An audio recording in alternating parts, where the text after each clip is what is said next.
Et très comment dire, très hypersensible. Vous voyez, par exemple, elle prenait tout à cœur. Donc suite à cela, elle a rencontré un mec, d'accord? C'était un mec, un galérien de première. Au début, il lui a dit ouais, j'ai le permis et tout. En fait, c'était pareil, il avait pas le permis. Il a commencé par mentir comme ça, ok? Et en fait, après, en gros, il disait ouais, je travaille, mais en fait, il travaillait pas. Il lui mentait en fait. En gros, le mec, il travaillait pas. Donc au début, il avait de l'argent un peu dans ses poches, genre il amenait au grec. Il disait ouais, moi j'aime pas les matérialistes, on va aller manger un grec et tout. Elle a dit ah, t'inquiète, y a pas de souci. Des fois même, elle l'a invité. Vous voyez? Elle l'a invité parce qu'elle voulait lui montrer que c'était pas une matérialiste. Et en fait, au final, le mec, c'était lui le matérialiste et le michto. C'était un pervers narcissique, en plus michto.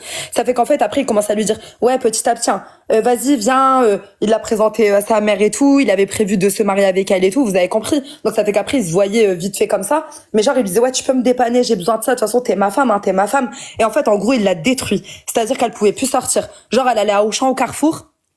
Elle voyait ses potes, ils sortaient leur téléphone, ils envoyaient la photo au mec. Genre, elle était surveillée partout, genre. Plus rien. Elle était chez elle, il lui disait, fais-moi sonner ton four à micro-ondes pour prouver que t'es chez toi. Non, mais vous imaginez? Ça veut dire, elle était au téléphone, et, faut commencer à pleurer. Attendez, j'ai pas lu, il s'est passé quoi. Elle était au téléphone, il lui disait, fais sonner ton micro-ondes, allume ta télé. Il lui faisait des trucs de malade, hein, psychopathe. Envoie ta localisation, des trucs de fou, genre.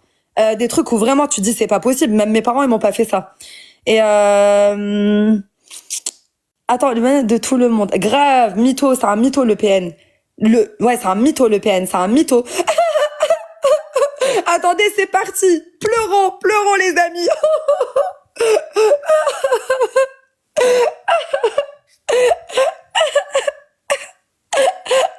Attendez, la khnouna, la khnouna.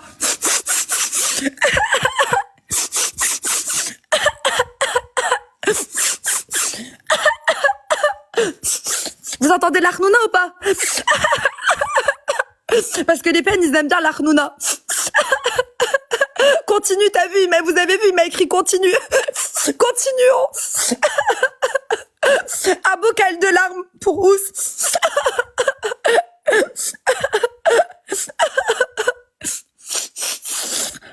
Attendez, je rajoute le. Ça va lui faire du bien. Continue la crèche des fonds de queue. Allez-y, ça lui fait du bien. Il se lâche, il se lâche. Il est en train de se lâcher. Kilométré. Oh là là, kilométré. Ça devient de plus en plus fort. Allez-y, allez-y. Ah là là. La libération. Nous sommes en train de le libérer.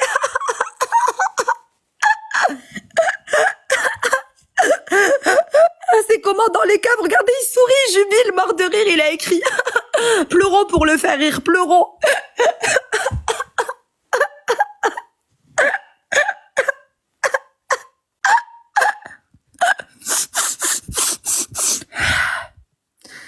Ah là là. Mort de rire, c'est bon, ça y est, ça y est, ça y est. Garde pour après, gardez un peu pour après, gardez. Pleurons pour lui, j'en peux plus. Eh, vous avez vu comment ça y va crescendo? Mes petits soldats et soldates. Ah, j'en peux plus, vraiment, vous me faites trop rire. Vous avez vu comment ça y va crescendo? Ça commence tout doucement, après c'est de plus en plus fort, ça lui...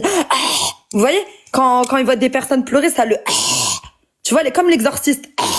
Eh ben, imaginez ces gens-là comme ça, quand ils sont dans votre vie. Quand vous les voyez, vous les croisez, si vous détectez un truc bizarre, là, imaginez comme l'exorciste. Vous voyez, celle qui faisait... Bah, vous l'imaginez comme ça, ok? Ou vous les imaginez en train de faire caca, ça va vous refroidir. Ça, c'est une technique aussi. En train de faire caca. Voilà, comme khara, des khara. Vraiment.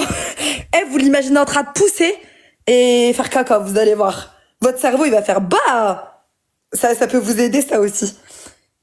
Tu vas devenir notre amie. Genre... Mais c'est vrai, c'est des cacas. Ça, c'est des cacas, ça. Des petits khara qui veulent se donner, ils veulent se sentir importants juste avec leur langue. Mais il n'y a rien qui suit. Il n'y a pas de tomabel, il n'y a pas de khedma, il n'y a pas de rahma, il n'y a pas de respect, il y a walou. Même ses parents, même ses parents, vous voyez, pour eux, c'est... Ah, ça, c'est très important. Même ses parents, pour eux, c'est un poids dans leur foyer. Ils sont pressés qu'ils se zououchent pour qu'ils dégagent. Voilà. Ça, c'est un pervers narcissique, je vous le dis. Ça, c'est un pervers narcissique. Si vous voyez que les parents, ils accélèrent pour marier, dites-vous que vous êtes dans la merde. Vous êtes dans la merde. Sachez-le. Au contraire, vaut mieux avoir une daronne, elle veut pas laisser son fils. Vous allez vous dire, ah, son fils, tellement c'est un mec en or, elle veut pas le lâcher. Vous voyez ce que je veux dire? Vaut mieux vivre ça, en fait. Parce que même le père et la mère, ils vont dire, Yallah, semaine à l'idji, nzawjak. Tout de suite. Et là, vous vous sauvez direct, là. Il sert à rien, même sa chambre, il sait pas la faire. Quand ses parents, ils sont au bled, il y a pas un euro, il demande à sa meuf de lui ramener de la viande hachée. Masrab, il lui faisait ça. Il s'invente une vie, bien sûr. Mais vraiment, le RSA, c'est dur, hein, les frères, il faut tenir, hein.